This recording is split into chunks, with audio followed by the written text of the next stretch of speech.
Covid මර්ධන වැඩසටහනත් එක්ක දැනට බස්නාහිර පළාතේ විශේෂයෙන්ම කොළඹ දිස්ත්‍රික්කය තුල රෝගයේ විශාල ලෙස පැතිරීම සම්බන්ධයෙන් නව මානයන් මාධ්‍ය මත මතුවලා තියෙනවා.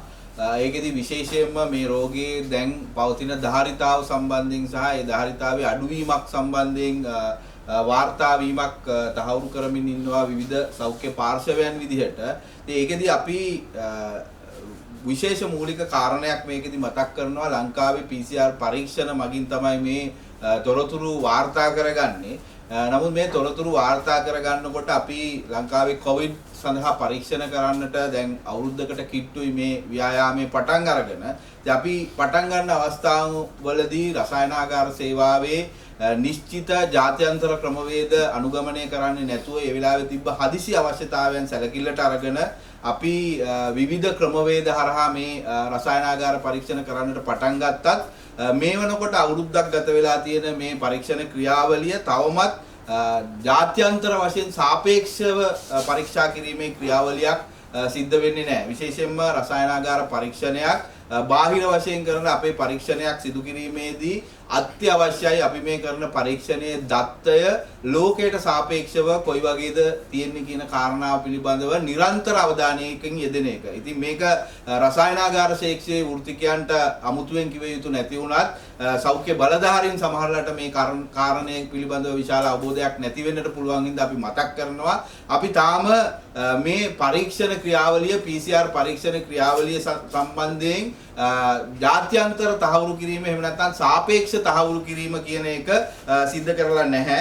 ඒ නිසා අපි මේ පරීක්ෂණ සම්බන්ධයෙන් සමහර ඊටාම සියුම් දත්තයන් සම්බන්ධයෙන් සාකච්ඡා කරනකොට ඒ පිළිබඳව අවබෝධයක් තියාගන්නට ඕනේ. ඒ නිසා අපි කියනවා දැන් අපිට වසරක් ගත වෙලා තියෙන නිසා මේ විවිධ පර්යේෂණ සඳහා පමණක් ගෙන ආපු උපකරණ ඒ වගේම මේ IVD එහෙම නැත්නම් බාහිර පරීක්ෂණ කිරීම සඳහා වළංගු නොකරන උපකරණ ගෙන්වීම සමහර ප්‍රතික්‍රියක සම්බන්ධයෙන් තියෙන ගැටලුදායක තත්වයන් නොසලකා හරිමින් ඕනෑම ප්‍රතික්‍රියකයක් පාවිච්චි කිරීම FDA වගේ ආයතනවල ජාත්‍යන්තර වශයෙන් පිළිගත් ප්‍රතික්‍රියක පාවිච්චි කිරීම සඳහා රෙගියුලේෂන්ස් එහෙම නැත්නම් නීති පද්ධති ක්‍රියාත්මක නොවීම වැනි ගැටලු නිසා අපිට මේ තත්වයෙන් යම් ප්‍රමාණයකට මෑත් වෙන්නට වෙලා තියෙනවා. ඒ නිසා අපිට ඊටාම වැදගත් මේ PCR පරීක්ෂණයේ මේ ඊටා සියුම් දත්ත පාවිච්චි කරනවා නම් රටක් විදියට මේ පරීක්ෂණයේ traceability එක එහෙම නැත්නම් ජාත්‍යන්තර සාපේක්ෂ ක්‍රමවේදය සම්බන්ධයෙන් මීට වඩා අවධානයක් යොමු කරන්නට ඕනේ. නිසා අපි පැහැදිලිව කියනවා සෞඛ්‍ය අමාත්‍යාංශයට සෞඛ්‍ය බලධාරීන්ට අපේ රටේ කිසිම රසායනාගාරයක් මේ වෙනකොට පාවිච්චි කරන ප්‍රතික්‍රියක හෝ මේ වෙනකොට පාවිච්චි කරන උපකරණ පද්ධතිය traceability එකක් එහෙම නැත්නම් සාපේක්ෂතා පරීක්ෂණයක් සිද්ධ කරන්නේ නැහැ. ඒ සාපේක්ෂතා පරීක්ෂණය අත්‍යවශ්‍යයි. ඔබ දන්නවා අපි මේ උපකරණ බගින් ලබා ගන්න ඉතාම තාක්ෂණික වාර්තාවක්. මේ තාක්ෂණික වාර්තාව මේ උපකරණය ලබා දෙන්නේ අපි මේ උපකරණය සඳහා ලබා දෙන දත්තයන්ට සාපේක්ෂව. ඒ උපකරණයට අපි කිව්වොත් මේක 10යි කියලා ඒ උපකරණය ඒකට එතනින් එහාට 10යි කියනවා. ඒ වගේම අපි මේ උපකරණයට කිව්වොත් මේක තමයි 20 කියලා ඒ උපකරණය අපි ඊට පස්සේ දෙන හැම ඒ ප්‍රමාණයට 20යි කියනවා. ඉතින් අපි ඒ උපකරණය මෙහෙවා ගන්න අපි රසායනාගාර ක්‍රමවේදයේ යටතේ සංගණනය කරලා එහෙම නැත්නම් කැලිබ්‍රේෂන් එකක් කරලා. එතකොට මේ කැලිබ්‍රේෂන් එක අපි කරන්නට ඕනේ ලෝකයේ තියෙන ඊට සාපේක්ෂ ආයතනත් එක්ක මේක කොච්චර දුරට සාපේක්ෂව නිවැරදිද කියන traceability එක සම්බන්ධයෙන් වාර්තාවක් අරගෙන. ඉතින් අපේ රටේ අනිත් හැම පරීක්ෂණය සම්බන්ධයෙන්ම මේ උපකරණ දෙන ඒ වගේම මේ ප්‍රතික්‍රියක දෙන ආයතන විසින් මේ කැලිබ්‍රේෂන් එකේදී අදාළ ඇමරිකාවේ තියෙන මධ්‍යස්ථානයත් එක්ක ලෝකයේ පිළිගත් මධ්‍යස්ථානයක් එක්ක CDC ආයතනයත් එක්ක traceability එක එහෙම නැත්නම් සාපේක්ෂව මේක නිවැරදිද කියන తত্ত্বය නිරන්තර පරීක්ෂාවට ලක් කරනවා. ඉතින් අපි අවුරුද්දක් තිස්සේ COVID පරීක්ෂණ පාවිච්චි කරනවා, අවුරුද්දක් තිස්සේ PCR පරීක්ෂණ පාවිච්චි කරනවා. අපි ජාත්‍යන්තර වශයෙන් මේ අපි දෙන පොසිටිව් වාර්තාව ඇත්තටම පොසිටිව් වාර්තාවක්ද? අපි දෙන නෙගටිව් වාර්තාව ඇත්තටම නෙගටිව් වාර්තාවක්ද? අපි දෙන මේ වෛරල් ලෝඩ් එක එහෙම නැත්නම් වෛරසයේ ධාරිතාව ඇත්තටම ඒ තරම් ප්‍රමාණයක් තියනවද කියන කාරණාව අපිට රටක් විදිහට තනියෙන් කරන්නට බෑ. අපිට රටක් විදිහට තනියෙන් තීරණය කරන්නට බෑ. මේ සියල්ල හදලා තියෙන්නේ ගෝලීය වශයෙන් හදාගත්ත ප්‍රතිපත්ති අනුව. මේ සියල්ල හදලා තියෙන්නේ ගෝලීය වශයෙන් හදාගත්ත නිර්ණායකයන්ට අනුව. ඒකට අපි නිරන්තරව මේ වගේ පරීක්ෂණයක් කරනකොට ගෝලීය තත්ත්වයන් එක්ක අපි නිවැරදි තැන ඉන්නවද කියන තත්ත්වය සලකා බලන්නට ඕනේ. ඒ තත්ත්වය මැන බලන්නට ඕනේ. ඒ සඳහා රසායනාගාර ක්‍රමවේදය අනුගමනය කරන්නට ඕනේ. ඉතින් අපි මේ தත්ත්වය දිගින් දිගටම මතු කරා අපි පරිශ්‍රණ සඳහා පමණක් පාවිච්චි කළ යුතු පරීක්ෂණ ප්‍රතික්‍රියක පාවිච්චි කරමින් ඉන්නවා. අපි පරිශ්‍රණ සඳහා පමණක් පාවිච්චි කළ යුතුයි නිර්දේශ කරන වෙනත් උපකරණ පාවිච්චි කරමින් ඉන්නවා. සායනික වශයෙන් තහවුරු කරගත්ත නැති සමහර යන්ත්‍ර අපි පාවිච්චි කරමින් ඉන්නවා. එතකොට මේවා පාවිච්චි කරමින් අපිට ජාත්‍යන්තර වශයෙන් ට්‍රේසබිලිටි එකට එහෙම නැත්නම් සාපේක්ෂ පරීක්ෂණයකට යන්නට හැකියාවක් නැහැ. මොකද මේ ආයතන කිසිවක් සමහර අවස්ථාවන් වලදී මේ ජාත්‍යන්තර වශයෙන් සම්බන්ධ වෙලා මේ කටයුතු කරන්නේ නැති නිසා. ඒ නිසා අපි මේකෙදි මතක් කරනවා අද වෙනකොට විශාල කතාබහක් ඇති වෙලා තියෙනවා මේ වෛරසයේ ධාරිතාවය අඩු වෙමින් යනවද? මේ වෛරසයේ ධාරිතාව අඩු වෙමින් යාම මේ වෛරසය සම්බන්ධයෙන් ප්‍රතිපත්ති මේ තීරණ ගැනීමට එහෙම නැත්නම් ඉදිරියේදී මේක රෝගය බෝ වීම සම්බන්ධයෙන් තීරණ ගන්න පුළුවන් තත්ත්වයක්ද?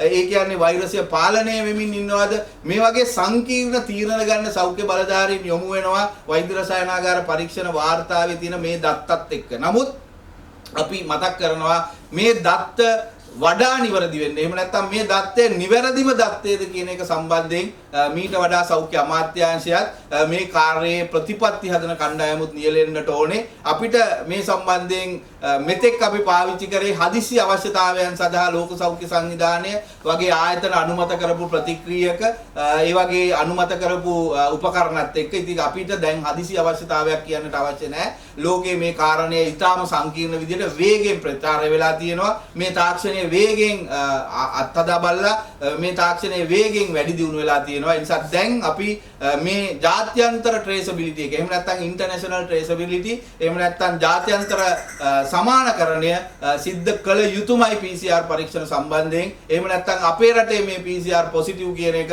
වෙන රටක පොසිටිව්ද, අපේ රටේ නෙගටිව් කියන එක වෙන රටක නෙගටිව්ද, මේ කියන තහවුරුව රසායනාගාර පරීක්ෂණයකදී අත්‍යවශ්‍යයි. ඒ කාරණාව සඳහා සෞඛ්‍ය අමාත්‍යාංශය මීට වඩා මැදිහත් විය යුතුයි. මෙවැනි සංකීර්ණ ඉතා සියුම් දත්තයන් එක්ක ප්‍රතිපත්තිමය තීරණ ගැනීමට පෙර කියන එක තමයි අපි රසායනාගාර වෘත්තීය වේදීන් විදිහට විශ්වාස කරන්නේ. ඒ සම්බන්ධයෙන් සෞඛ්‍ය අමාත්‍යාංශය මම හිතන්නේ මීට වඩා අවධානයක් යොමු කළ යුතුයි. මීට වඩා තාක්ෂණික උපදෙස් වුන් සතුව තිබිය යුතුයි. මීට වඩා මේ ක්‍රියාවලියේ සංකීර්ණතාවය පිළිබඳව අවබෝධයෙන් කටයුතු කළ යුතුයි කියලා අපි දැඩිව අවධාරණය කරනවා. ඒ වගේම දැනට අටලුගම ප්‍රදේශයේ අපිට ප්‍රශ්නයක් මතුවලා තියෙනවා. අපි ජංගම වෛද්‍ය රසායනාගාර පාවිච්චි කරලා ප්‍රතිදේහ ජනක පරීක්ෂණ කිරීම ආරම්භ කරාට ඒ අටලුගම ප්‍රදේශයේ ප්‍රතිදේහ ජනක පරීක්ෂණ සිදු කිරීමේ ක්‍රියාවලිය කිසියම් හේතුවක් නිසා අතරමැදදී නතර වෙලා තියෙනවා. ඒ නිසා අපි සෞඛ්‍ය බලධාරීන්ට කියනවා කිසියම් ගැටලුකාරී තත්ත්වයක් තියෙනවා නම් ඒක පිළිබඳව වහාම අවධානය යොමු කරන්න. මොකද අපි දැන් ලංකාවේ බොහෝ රතු කලාපවල මේ පරීක්ෂණ සිදු කිරීමෙන් විශාල වාර්තා ප්‍රමාණයක් ලබා දෙමින් ඉන්නවා. රතු කලාපයක් ඇති වූ වහාම අපි ඒ ස්ථානයට අපිට තියෙන පහසුකම් පාවිච්චි කරලා අපි රසායනාගාර විද්‍යාඥ කාර්ය මණ්ඩලයේ යොදවලා මේ පරීක්ෂණ සිද්ධ කරනවා. නමුත් අද වෙනකොටත් අපිට මේ අටලුගම ප්‍රදේශයේ ආරම්භ කරපු වැඩසටහන ඉස්සරහට ගෙනියන්න බැරි වෙලා තියෙනවා. ඒ නිසා වහාම මේකට මැදිහත් වෙන්න. මොකද අපිට මේ PCR පරීක්ෂණ වලින් පමණක් මේ ක්‍රියාවලිය කරන්නට බැරි නිසා මේ පරීක්ෂණ ක්‍රියාවලිය ජංගම රසායනාගාර ආශ්‍රිතව කිරීම සඳහා අවශ්‍ය වටපිටාව ඉඩකඩ සලසලා දෙන්න ඒ ප්‍රදේශීය ජනතාවගේ ප්‍රතික්ෂේප කිරීමක් කරනවා කියලා ඒ කාරණය මගහැරලා හිටීම තවදුරටත් මේ ගැටලුව උඩුදුවන්නට හේතු වෙන නිසා ඒකට මීට වඩා අවධානයක් යොමු කරන්න කියලා අපි සෞඛ්‍ය අමාත්‍යාංශයෙන් ඉල්ලනවා.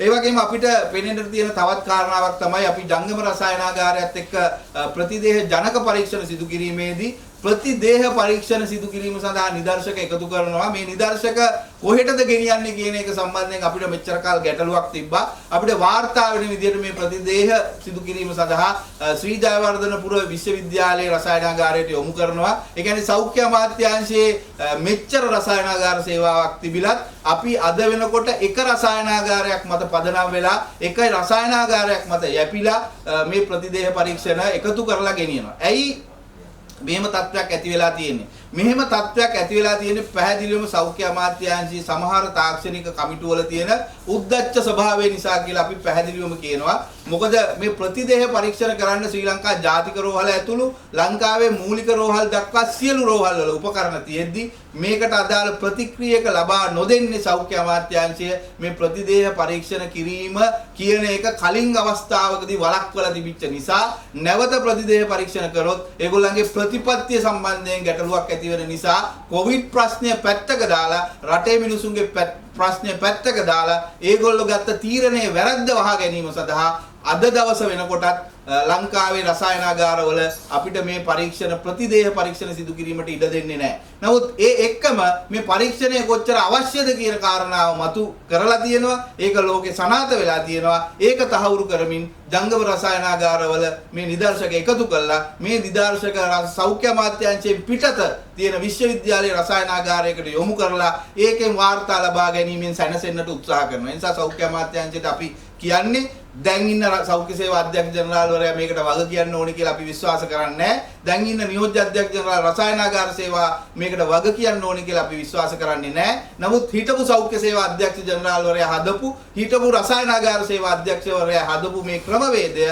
දැන් ඉන්න අයත් ඒ විදිහටම පවත්වාගෙන යනවා නම් මේක නිවැරදි වෙන්නේ නැහැ කියන එක අපි ඉතාම අවධාරණයෙන් කියනවා. ඒ නිසා ලංකාවේ ජාතික රෝහල ඇතුළු අනිකුත් රෝහල් වලට මේ ප්‍රතිදේහ පරීක්ෂණ කරන්නට තියෙන ඉඩකඩ සත්‍යයක් ඇතුළත නිවැරදි කරලා දෙන්න. එහෙම කරලා දෙන්නේ නැත්නම් ඕගොල්ලෝ අසමත් කියන කාරණාව අපි ඉතාම අවධාරණයෙන් මතක් කරලා සිටිනවා.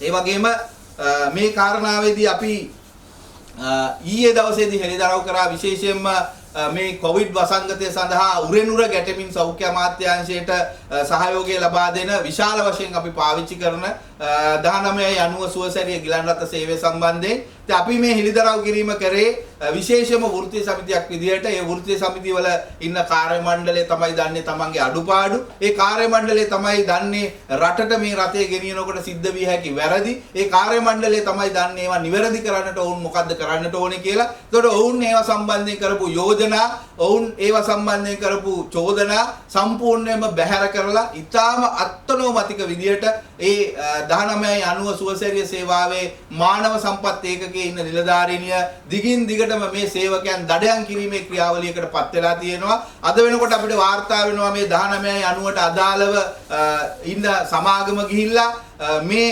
නිලධාරීන්ව ඉවත් කිරීමට අමතරව අනිත් අයට බලපෑම් කරනවා කියලා මේ වෘත්තීය සමිතියට විරුද්ධව විවිධ ලිපි ලේඛන සකස් කරන්න. ඒ නිසා අපි මේ ආයතනයට මතක් කරනවා මේක මෙවැනි ආකාරයෙන් විසඳගත යුතු ගැටලුවක් නෙවෙයි. මේ සුවසැරිය සේවාව සඳහා ලංකාවේ විශාල කීර්තියක් අත් වෙලා තියෙනවා. ඒ කීර්තිය අත් වෙලා තියෙන්නේ මේ කාර්ය මණ්ඩලය කරපු කැපවීම නිසා, මේ කාර්ය මණ්ඩලයේ කාර්ය හරියට කරපු නිසා. එතකොට ඒක සම්බන්ධයෙන් විවේචනයක් කරාම ඒකෙන් පඩි ලබන, ඒකෙන් සුඛ විහරණ විඳින, ඒකේ ප්‍රධාන නිලධාරීන්ගේ වගකීමක් තමයි ඒවා පිළිබඳ සැලකිලිමත් වෙන එක. විශේෂයෙන්ම මානව සම්පත් අංශයක් තියෙනවා නම් ඒ මානව සම්පත් අංශය කරන්නට ඕනේ. ඒ මානව සම්පත අභිප්‍රේරණය කරනවා මිස ඒ මානව සම්පතේ බෙල්ල කපලා එළියට එක නෙවෙයි. තව දුරටත් ඒ ක්‍රියාවලිය නියැලෙනවා කියලා අපිට වාර්තා වෙනවා. ඒ නිසා අපි සෞඛ්‍ය ඇමතිවරයෙක් කියනවා මේකට වහාම යොමු වෙන්න. ඒ වගේම මේකට අදාළ වගකීම් පාර්ශවයන්ට කියනවා අපි වහාම යොමු වෙන්න. මේ 1990 සේවාව මේ එක එක අත්නෝමතික විදිහට වැඩ කරන නිලධාරීන්ගේ උමනාවට අනුව වියපත් වෙන්න. එහෙම නැත්නම් මේක කඩා වැටෙන්න ඉඩ දෙන්න එපා. මේ නිලධාරීන් සම්බන්ධයෙන් තීරණයක් අරගෙන මේ ඉවත් කරපු සේවකයන් නැවත සේවාවට අරගෙන ඒ සේවාවේ අඩුපාඩු සකස් කරලා කොවිඩ් වැඩසටහන සඳහා ඒක සූදානම් කිරීමේ ක්‍රියාවලිය සෞඛ්‍ය අමාත්‍යාංශයේ වගකීමක් විදිහට ඉටු කරන්නට කියලා අපි ඉල්ලීමක් විදිහට ඉල්ලනවා සෞඛ්‍ය අමාත්‍යාංශය. මොකද මේ සෞඛ්‍ය අමාත්‍යවරියගේ වගකීම යටතේ තියෙන ආයතනයක් විදිහට මේක සෞඛ්‍ය අමාත්‍යාංශයේ ඍජු අධීක්ෂණයට ලක් විය යුතුයි. එහෙම නැතුව විවිධ පාර්ශවයන්ට ඕනෑ ආකාරයට තීරණ ගන්න, සේවකයන් ඉවත් කරන, සේවකයන් බඳවා ගන්න ක්‍රමවේදයක් මෙහි තිබීම කිසිසේත්ම සුදුසු ක්‍රමවේදයක් නොවේ.